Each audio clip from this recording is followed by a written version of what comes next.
अस्सलाम वालेकुम नाज़रीन।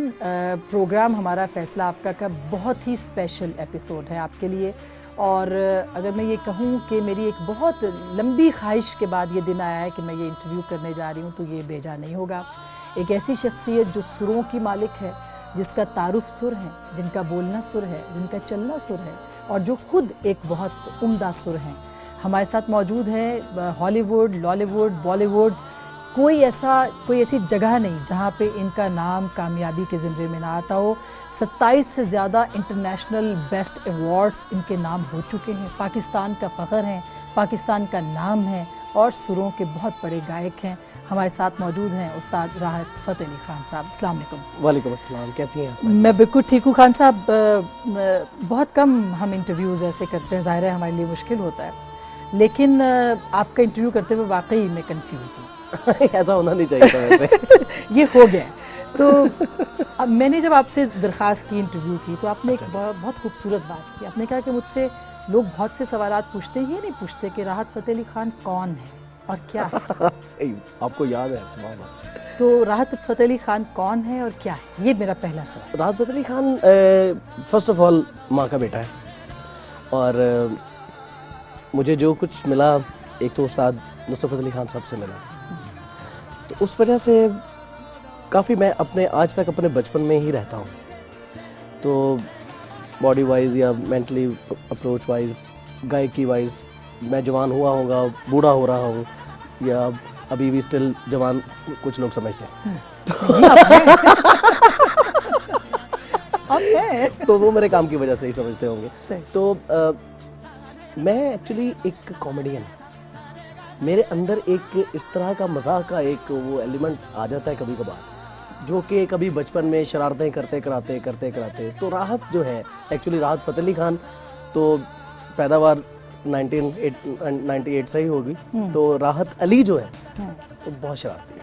अच्छा, एक मुख्तलिफ इंसान है। मुख्तलिफ इंसान, कोई सोच भी नहीं सकता इतने गमज़दा गाने गाने वाला राहत फ़तेह। कितने भी नहीं गमज़दा गाने, क्लासिकल गाने कर बहुत से, कसम से, जो मोहब्बत की गली से गुजरता है वो आपके गाने तो जरूर सुनता है। उसके ऊपर दुख की छाव जरूर आती है कभी कभार, और रोते भी हैं लोग। आप लोगों को रुला भी देते हैं, ऐसा ही है। तो अच्छा, आपके अंदर एक कॉमेडियन भी है और कॉमेडियन के साथ साथ राहत फ़तेह अली का एक बहुत सूफ़ी तारुफ भी है। आपका ख़ानदान, आपका घराना का वाली गाता है। नहीं, क्लासिकल तो हमारी बेस्ड है, जो हमारी फैमिली की जो बेस है वो है क्लासिकल। कवाल बच्चों का घराना फर्स्ट ऑफ ऑल, उसके बाद डागर बरादरान से हमने इस्तिफ़ादा हासिल किया मौसीकी के रूह से, हमारे जो ग्रैंड पेरेंट्स हैं उन्होंने। तो ये दो जब घराने जो हैं वो मिल कर के, उनमें से जब हमारे फैमिली ने अपना एक जो रास्ता है वो इख्तियार किया, कवाली वाइज, आर्ट वाइज, मौसीकी वाइज, और जिस तरह के रागाज जो उन्होंने सेलेक्ट करके लोगों को आसानी से समझाने की कोशिश की। सच्चाई, आसानी, ये बहुत मुश्किल चीज़ें हैं। रात बहुत मुश्किल होता है एक बहुत शनावर दरख्त के नीचे पलना, अपना नाम बनाना। उस्ताद नुसरत फ़तेह अली खान का नाम कितना बड़ा नाम, बहुत बड़ा नाम, आज तक बड़ा नाम है। आप उनके बाद उनके वारिस के तौर पे, गायकी के वारिस के तौर पे अपने आप को लेके चल रहे हैं। आसान काम है, मुश्किल काम? बहुत ही मुश्किल काम है। और मुझे जो रास्ता अभी कामयाबी की तरफ जो मिला है, ये मैं सच्ची बात बोलूँगा, क्योंकि आपने हमेशा जो भी इंटरव्यूज़ किए हैं वो सच्चाई की बुनियाद पे किए हैं। मैं इसलिए आपका बहुत फ़ैन हूँ आसमा जी। मैं जब से मैं आपको फॉलो कर रहा हूँ, आपने हमेशा जो न्यूज़ दी है वो सच्ची न्यूज़ दी है। और आज मैं यहाँ पे बैठ के भी, यही प्रोग्राम था जिसको मैं फॉलो करता था। The first time I followed your show, that was फैसला आपका। बहुत बहुत शुक्रिया, मेरे लिए बड़े ऑनर की बात है ये। और ये कितना सच है कि खान साहब, नुसरत फ़तेह अली खान साहब जो है वो नहीं गा पाते थे या उनको नहीं कहते थे लोग, फिर उन्होंने दाता साहब जाके गाना शुरू किया, हर जुमेरात वहाँ पे जाते थे। तो एक सूफीज़म या एक सूफ़ी खुद, वो मैं कहती हूँ कि आम इंसानों में वली छुपे होते हैं जी। आप जी। उनको किस नज़र से देखते हैं? ये बात सच है वैसे? ये बात सच है और हम उन्हें वली ही समझते हैं, उनके बारे में भी। और उस्ताद नुसरत फ़तेह अली खान साहब के जो वालिद साहब हैं, मेरे दादा फ़तेह अली खान साहब, ख़ास तौर पे वो बहुत बड़े दरवेश थे, कवाल भी थे, वली भी थे। तो उन पर बड़ी अल्लाह ताला की ख़ास मंजूर नज़र थे वो लोग। और खान साहब पे जो है वो ख़ास तौर पे जो नज़र थी, वो बुजुर्गान दीन में से हजूर दाता अली हजवीरी की अच्छा। और ख्वाजा मोइनुद्दीन चिश्ती अजमेरी वाह। और हज़रत मौला अली सरकार वाह। की, ये उनकी, ये तीनों की एक थापना थी उनको, जो वो खुद भी बयान किया करते थे अपने इंटरव्यूज़ में, बहुत दफ़ा कहा उन्होंने कि मेरे ऊपर मौला अली का करम है। और आप भी खुद भी जाके गाते हैं? मुझे तो बहुत ही कम टाइम मिला मज़ारों पे जाने का। खान साहब के साथ मैं बहुत गया हूँ, मैंने बहुत सारी परफॉर्मेंसेस की हैं, उनके बाद भी मैं काफ़ी देर करता रहा परफॉर्मेंस मज़ारों पे जा करके। ऐसा होता है ना कि जैसे कोई इतने राग हैं, तो कोई एक राग, मेरा ये मानना है कि आपकी फितरत के मुताबिक परवरदिगार पैदा करता है। हम क्या कहें कि राहत फ़तेह अली ख़ान साहब के साथ कौन सा राग जुड़ा हुआ है जो आपकी तबीयत, आपकी फितरत के ऐन मुताबिक? मैं समझता हूँ कि अपने आप को बाउंडेड नहीं करना चाहिए। जब तक मैंने हमेशा, जो मेरी अपनी एक वो एक्सपीरियंस है वो ये है, जब आप खुद को एक घेरे में तंग कर देते हो तो फिर आप उस हद तक सोच सकते हो, उससे बियॉन्ड नहीं सोचते हो। आप हमेशा अपनी ज़ात को ओपन रखना चाहिए। मैं ये समझता हूँ कि हर दिन का, जैसे कैलेंडर की डेट बदलती है ना, और फिर डेट्स बदलने के साथ साथ साल बदलता है, उसी तरह से इंसान भी बदलता है, उसी तरह से ज़िंदगी के जो उतार चढ़ाव है वो भी चेंज होते चले जाते हैं। इसलिए जो यंग है उसने बूढ़ा होना है, और बूढ़े होने के बाद उसने कब्र में चले जाना है। ये उसकी फॉर्मेशन है। बिल्कुल। तो इसी तरह से हर दिन का एक राग है। अब सेम राग, मिसाल के तौर पे दरबारी राग, सेम डे पे आपने गाया, सेम वक्त पे गाया, उसके बाद सेम वही वक्त अगले दिन में आप वैसा नहीं गा, कोई भी नहीं गा सकता। कुछ 19-20, 18-20, ये तो मैं बहुत ही अच्छी बात कर रहा हूँ कि जो बहुत बड़े लोग थे उनका फ़र्क जो है वो 19-20 फ़र्क होता था। हम जैसे जो नए नए रंग रूट है, हम तो अगले दिन गाएंगे तो 10-20 का फ़र्क होगा। नहीं, अब ये तो आप कह रहे हैं, हम तो मानते हैं कि उस्ताद राहत फ़तेह अली ख़ान जो भी गाते हैं वो एक राग खुद ब खुद अगर नहीं भी तो बन जाता है। वैसे कौन सा राग आपको सबसे ज़्यादा पसंद? सबसे अच्छा मुझे राग दरबारी लगता है। दरबारी। मैंने राग मालकोस पे भी आपको सुना है, हक अली अली की जो कवाली है उसके अंदर बहुत खूबसूरत आपने गाया। वो भैरवी और दरबारी को मिक्स करके। तो थोड़ा सा ज़रा अलाप उसका थोड़ा सा हो जाएगा। जी जी, मैं कोशिश करूँगा। अली माम मनस्तो, अली माम मनस्तो, मनम गुलाम अली, हजार जाने गिरामी फिदाए नाम अली, शाह मर्दाने जली, लाफताइल अली, शेर यज़दान अली, अली हक अली अली अली मौला अली, अली हक अली अली अली मौला अली अली। पहला गाना था मेरा लागी तुमसे मन की लगन, बट मैंने ये गाना बॉलीवुड फिल्म इंडस्ट्री के लिए नहीं गाया था। जो रंग वो 40 साल के बाद मैंने और अमजद भाई ने इकट्ठे गाया, वही वाला। अच्छा। नैनों की मत मानियो रे, नैनों की मत सुनियो, नैनों की मत सुनियो रे, नैना ठग ले। बिस्मिल्लाहिर्रहमानिर्रहीम। अस्सलाम वालेकुम नाज़रीन। प्रोग्राम हमारा फ़ैसला आपका का बहुत ही स्पेशल एपिसोड है आपके लिए, और अगर मैं ये कहूँ कि मेरी एक बहुत लंबी ख्वाहिश के बाद ये दिन आया है कि मैं ये इंटरव्यू करने जा रही हूँ, तो ये बेजा नहीं होगा। एक ऐसी शख्सियत जो सुरों की मालिक है, जिसका तारुफ सुर है, जिनका बोलना सुर है, जिनका चलना सुर है, और जो खुद एक बहुत उम्दा सुर हैं, हमारे साथ मौजूद हैं। हॉलीवुड, लॉलीवुड, बॉलीवुड, कोई ऐसी जगह नहीं जहाँ पे इनका नाम कामयाबी के ज़िम्मे में ना आता हो। 27 से ज़्यादा इंटरनेशनल बेस्ट अवार्ड्स इनके नाम हो चुके हैं। पाकिस्तान का फ़ख्र हैं, पाकिस्तान का नाम है, और सुरों के बहुत बड़े गायक हैं। हमारे साथ मौजूद हैं उस्ताद राहत फ़तेह अली ख़ान साहब। अस्सलाम वालेकुम। वालेकुम अस्सलाम, कैसी हैं? मैं बिल्कुल ठीक हूँ खान साहब। बहुत कम हम इंटरव्यूज़ ऐसे करते हैं, ज़ाहिर है हमारे लिए मुश्किल होता है, लेकिन आपका इंटरव्यू करते हुए वाकई मैं कंफ्यूज हूँ। ऐसा होना नहीं चाहिए था वैसे। ये हो गया। तो अब मैंने जब आपसे दरख्वास्त की इंटरव्यू की तो आपने एक बहुत खूबसूरत बात की। आपने कहा कि मुझसे लोग बहुत से सवालात पूछते हैं, ये नहीं पूछते कि राहत फ़तेह अली खान कौन है और क्या है। सही, आपको याद है। वाह वाह। तो राहत फ़तेह अली खान कौन है और क्या है, ये मेरा पहला सवाल। राहत Fateh Ali Khan first of all माँ का बेटा है, और मुझे जो कुछ मिला एक तो उस्ताद नुसरत अली खान साहब से मिला, तो उस वजह से काफ़ी मैं अपने आज तक अपने बचपन में ही रहता हूँ। तो बॉडी वाइज या मेंटली अप्रोच वाइज, गायकी वाइज मैं जवान हुआ होगा, बूढ़ा हो रहा हूँ, या अभी भी स्टिल जवान कुछ लोग समझते हैं। तो वो मेरे काम की वजह से ही समझते होंगे।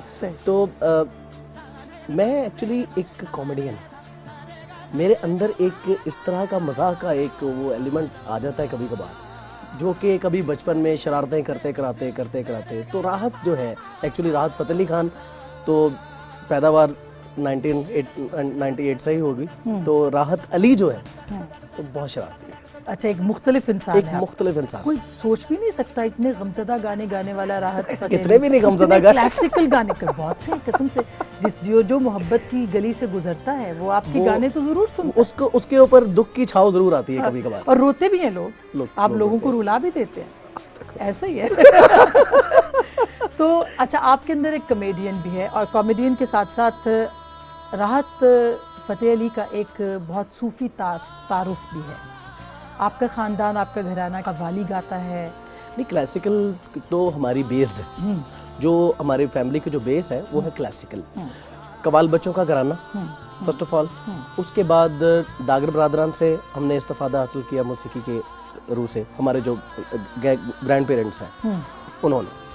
तो ये दो जब घराने जो हैं वो मिल कर के, उनमें से जब हमारे फैमिली ने अपना एक जो रास्ता है वो इख्तियार किया, कवाली वाइज, आर्ट वाइज, मौसीकी वाइज, और जिस तरह के रागाज जो उन्होंने सेलेक्ट करके लोगों को आसानी से समझाने की कोशिश की। सच्चाई, आसानी, ये बहुत मुश्किल चीज़ें हैं। रात बहुत मुश्किल होता है, एक बहुत शनावर दरख्त के नीचे पलना, अपना नाम बनाना। उस्ताद नुसरत फ़तेह अली खान का नाम कितना बड़ा नाम, बहुत बड़ा नाम, आज तक बड़ा नाम है। आप उनके बाद उनके वारिस के तौर पे, गायकी के वारिस के तौर पे अपने आप को लेके चल रहे हैं। आसान काम है, मुश्किल काम? बहुत ही मुश्किल काम है, और मुझे जो रास्ता अभी कामयाबी की तरफ जो मिला है, ये मैं सच्ची बात बोलूँगा, क्योंकि आपने हमेशा जो भी इंटरव्यूज़ किए हैं वो सच्चाई की बुनियाद पे किए हैं। मैं इसलिए आपका बहुत फ़ैन हूँ आसमा जी। मैं जब से मैं आपको फॉलो कर रहा हूँ, आपने हमेशा जो न्यूज़ दी है वो सच्ची न्यूज़ दी है, और आज मैं यहाँ पे बैठ के भी यही प्रोग्राम था जिसको मैं फॉलो करता था। The first time I followed your show, that was फैसला आपका। बहुत बहुत शुक्रिया, मेरे लिए बड़े ऑनर की बात है ये। और ये कितना सच है कि खान साहब, नुसरत फ़तेह अली खान साहब जो है वो नहीं गा पाते थे, या उनको नहीं कहते थे लोग, फिर उन्होंने दाता साहब जाके गाना शुरू किया, हर जुमेरात वहाँ पे जाते थे।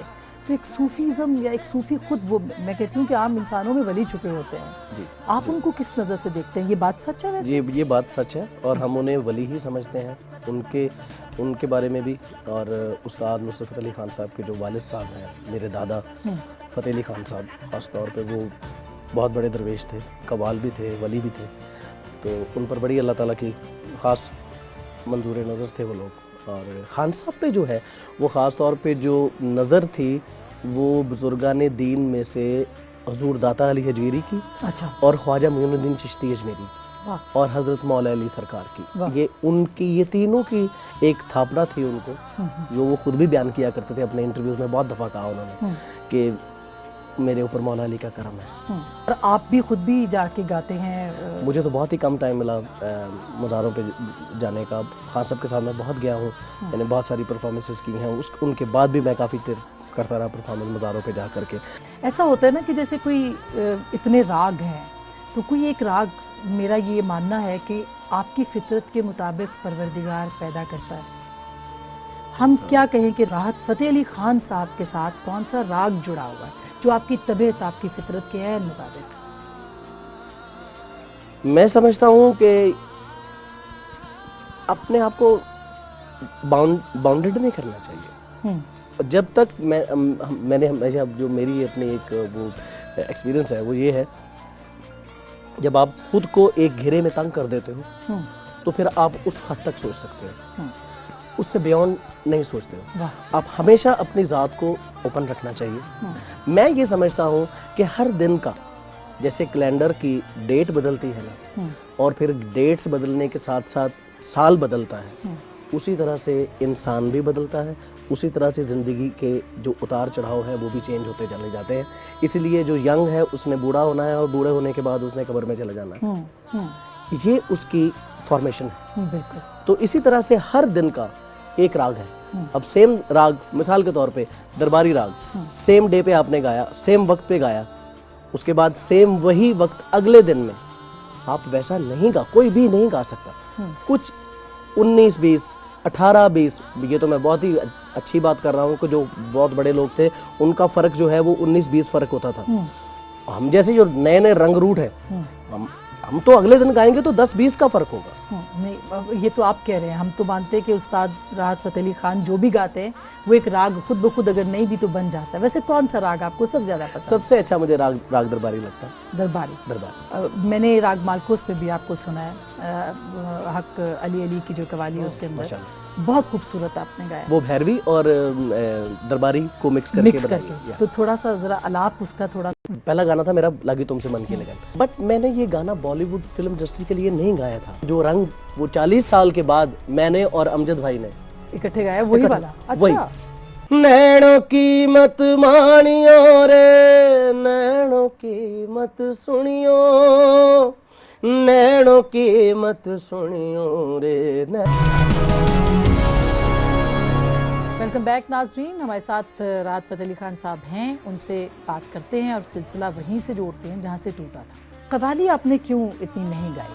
मैंने कव्वाली बहुत गाई है और ये कहना मेरे ताईं बहुत गलत है। अच्छा।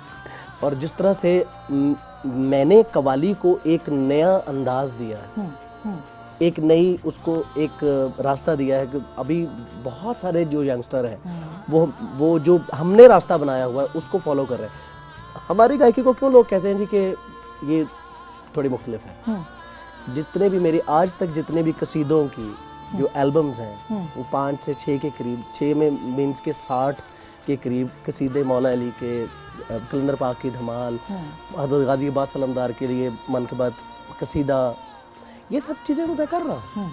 और तसव्वुफ़ और सूफ़ी का क्या अंदाज क्या है, आप एक चीज़ को एक चीज़ में महसूस करते हैं कि यार ये जो एलिमेंट है ये कुछ सूफ़ी एलिमेंट है, तो वहाँ पे कव्वाली ना हुई क्या? यानी आप कह रहे हैं कि आप लोगों को नजर नहीं आता, लोगों को नजर नहीं आता, गाया है आपने, मगर मैंने वो उसको गाता ही रहता हूँ मैं। मुख्तलिफ जैसे पुरानी जो कभी मैंने बोला कि श्राइन्स में मैं अभी लास्ट जो किया हमने रंग जो है फौज खान का, हमने लास्ट जो मैंने और अमजद भाई ने रंग पढ़ा है। और इस रंग की जो मैं एक आपको वाक़या बताता हूँ। उस्ताद नुसरत फ़तेह अली खान साहब का शुरू था उनके करियर का, और गुलाम फरीद साबरी साहब का अरूज था। ये उन दिनों की बात है, लाइक ये अर्ली 70s की बात है। कराची में दरगाह है, वहाँ पे ये दोनों इकट्ठे थे, गा रहे थे।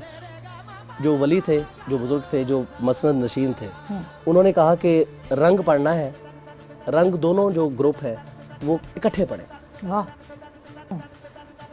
ये बहुत बड़ा चैलेंज था कि एक अलग फैमिली है, उनका रंग पढ़ने का तरीका अलग है, और फिर उन्होंने पढ़ा जो रंग वो 40 साल के बाद मैंने और अमजद भाई ने इकट्ठे गाया, वही वाला। अच्छा, आपने कहा या खुद से उन्होंने कहा या कोई मीटिंग हमारी चल रही थी कोक के बारे में। हाँ। तो देन फैसल एंड बिलाल सेट के अमजद साहब के साथ क्या हो सकता है। फिर हमने बहुत सारी चीज़ें डिस्कस की, ये कर लेते हैं, ये कर लेते हैं। अब ये कि ताजदार हरम हो चुकी थी, बर्दो जोली किसी और फिल्म में आ चुकी हुई थी, यही वो जो मशहूर जो कवालियाँ थी वो ये थी।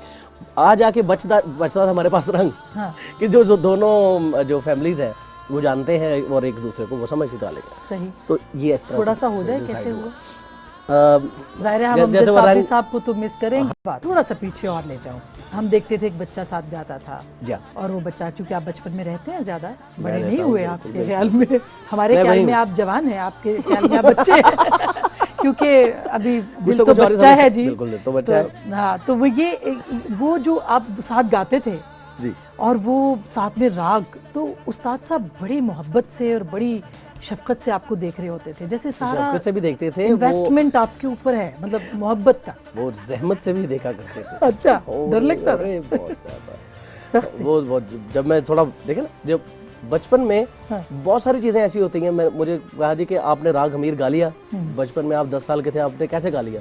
मैं क्या, इसलिए गा लिया कि मुझे राग हमीर का पता नहीं था, इसलिए मैं गा गया। पता ही और नहीं जैसा जैसा मुझे पता लग गया, वाह, वैसे वैसे मेरे लिए मुश्किल हो गई वो राग गाना। बिल्कुल। ये तो देखिए बहुत ज़्यादा, जिसे कहते हैं ना कि पूरे ख़ानदान को लेके आप चल रहे हैं, मतलब उस्ताद फ़तेह अली खान, उस्ताद नुसरत फ़तेह अली खान, जी हाँ। फिर आपके वालिद, जी फिर इन सब का, तो वो भी एक बर्डन फील होता होगा कि भाई सारी जिम्मेदारी मेरे कांधों पे है। ये तो है, ये तो है।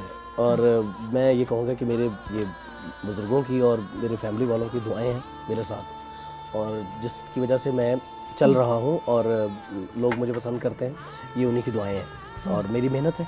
मैंने जो मेहनत की है, जो एक्सपीरियंस मैंने अपनी ज़िंदगी में मौसीकी बारे जो की है, वो उसकी बदौलत। अच्छा, अब थोड़ा बॉलीवुड पे आते हैं। पाकिस्तान में जब तक लोग गाते हैं वो अपने घर की, जैसे कहते हैं घर की मुर्गी दाल बराबर, कोई इतना ज़्यादा नहीं होता, लेकिन जैसे ही सरहद पार आप जाते हैं तो पता चल जाता है कि भाई कोई स्टार है। आपने इतने गाने गाए हैं और हर गाना मशहूर, तो ये जो फिल्म के अंदर जो गायकी है, ये आपके लिए आसान है या मुश्किल है? ये भी समटाइम डिफ़िकल्ट हो जाता है, क्योंकि बहुत सारे वो जहन है, उन्होंने अपने मुताबिक कंपोजिशंस तैयार की होती है। अब उस एक सिंगर ने 50 लोगों की कंपोजिशन को गाना है, तो उसके लिए डिफ़िकल्ट तो होगा। तो कौन सा सबसे ज़्यादा आपके करीब रहा कंपोजर, पाकिस्तान में भी, हिंदुस्तान में भी, जिनके साथ आप कंफर्टेबल हैं, आप समझते हैं कि इसको सुर का पता है? मुझे कंफर्टेबल तो मैं सिर्फ अपने साथ ही हूँ, और जो लोग मुझे पाकिस्तान में है साहर अली बग्गा साहब, और हिंदुस्तान में है साजिद अली, वाजिद अली, सलीम मर्चेंट, सुलेमान मर्चेंट, और विशाल भारद्वाज, विशाल एंड शेखर। ये कुछ अच्छे लोग हैं जो मौसीकी को जानते हैं, शंकर महादेवन, जितने भी इनके जो पुराने जो गायकी को जानने वाले, वो अच्छे हैं। तो वहाँ पे आपने बहुत सारे मशहूर गाने गाए। पहला गाना कौन सा था जो बॉलीवुड के लिए आपने गाया? बॉलीवुड के लिए जो मैंने पहला गाना गाया, आप अमेज्ड होंगी कि मैं पहला गाना था मेरा लागी तुमसे मन की लगन। ये भी बॉलीवुड का मेरा पहला गाना है, बट मैंने ये गाना बॉलीवुड फिल्म इंडस्ट्री के लिए नहीं गाया था।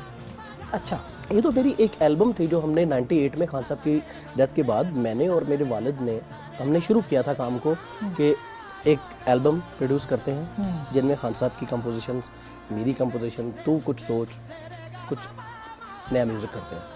तो फिर हमने जब ये एल्बम तैयार कर ली, तो गाना ये था उसमें, लागी तुमसे मन के लगन। वो जिस हमने कंपनी को दिया गाना, या वो एल्बम दिया, राइट्स दिए उसको, वो उस कंपनी का ऑनर फौत हो गया। उसके बाद 2003 में या 2 में पूजा भट्ट और महेश भट्ट साहब कराची आए थे। उन्होंने पाकिस्तान के कुछ म्यूज़िक को सुना था आके, तो वहाँ पे ये एल्बम भी थी पूरी की पूरी। अच्छा, ये किसकी है? उन्होंने बोला कि राहत फ़तेह अली खान की है। ये कौन है? और बताइए, खान साहब के भतीजे हैं। तो उनके बाद यही कर रहे हैं। यही तो बहुत अच्छा गाना है, तो उनसे पूछें कि हमें दे दें, इसके राइट्स हमें दे सकते हैं, तो दे दें।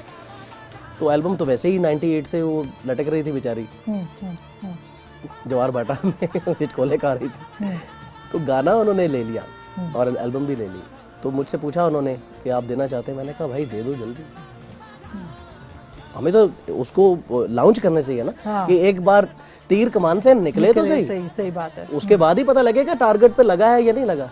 तो वो गाना हिट हो गया। वो गाना टारगेट पे ऐसा जाके लगा है, आज तक मैं कहता हूँ कि इंडस्ट्री में जिस तरह का म्यूजिक बन रहा था, उस तरह को इस गाने ने तोड़ा है।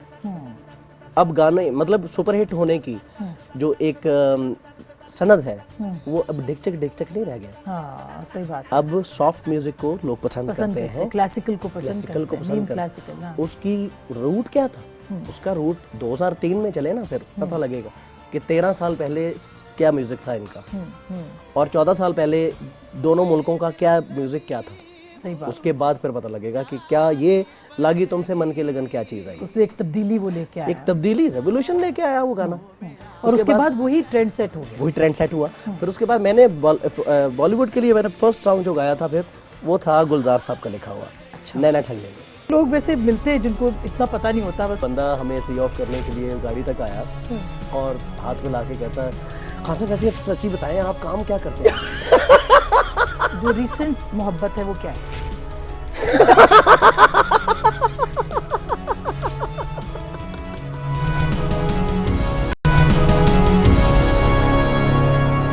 वेलकम बैक नाजरीन, हमारे साथ राहत फ़तेह अली खान साहब हैं, उनसे बात करते हैं और सिलसिला वहीं से जोड़ते हैं जहाँ से टूटा था। तो ये नैना जो ठग लेते हैं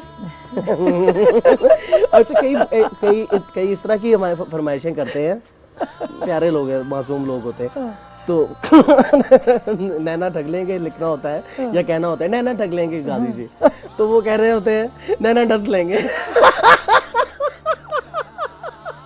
वैसे तो ये नैना वैसे आपको भी ठगते होंगे, तो डसते होंगे। तो एक कवाली थी खान साहब की, इतनी प्यारी सूफी कलाम, तुम एक गोरिक धंधा।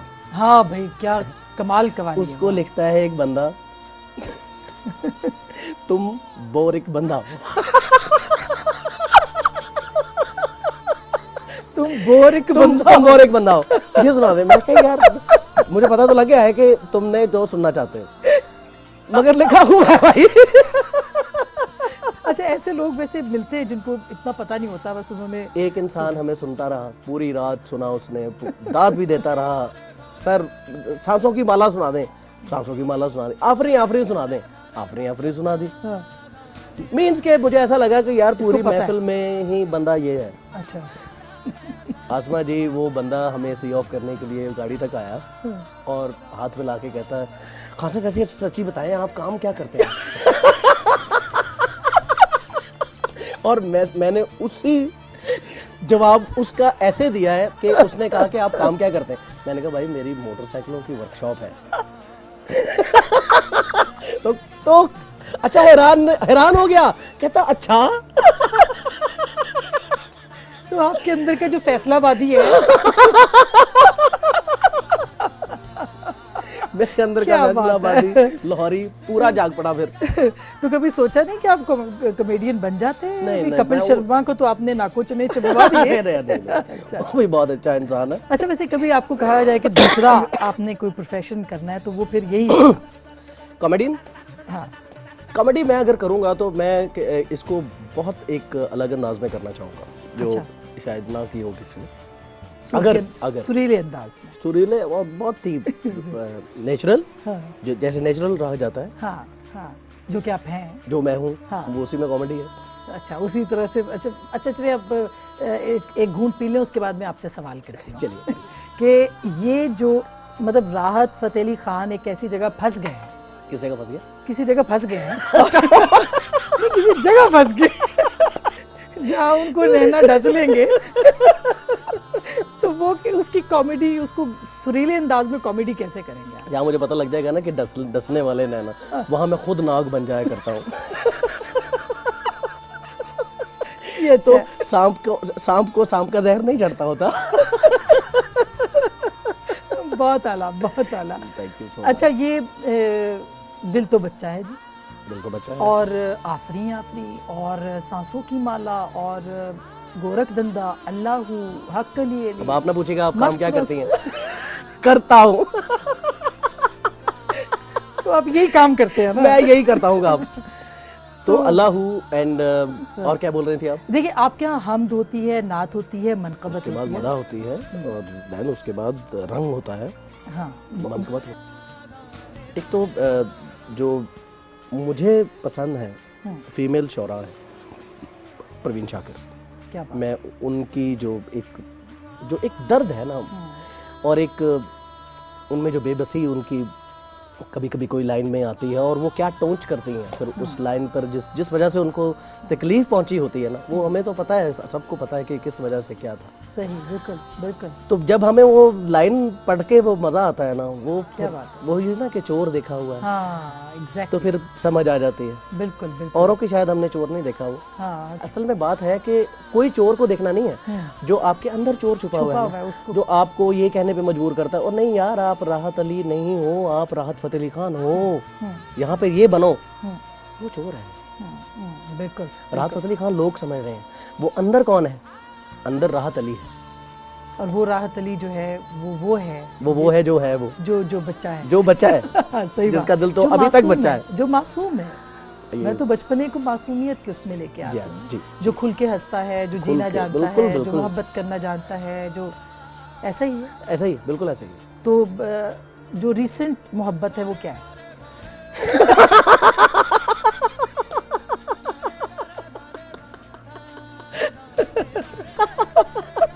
मोहब्बत आज तक वही है जहाँ से शुरू की थी। वाह क्या बात है, ये तो जब भी करे नहीं होती है ना, जिदे वो नाल जहाँ कीता से- सच्चा कीता। हम चाहते हैं आपके अंदर जो कॉमेडियन छुपा हुआ है वो पूरा निकले बाहर।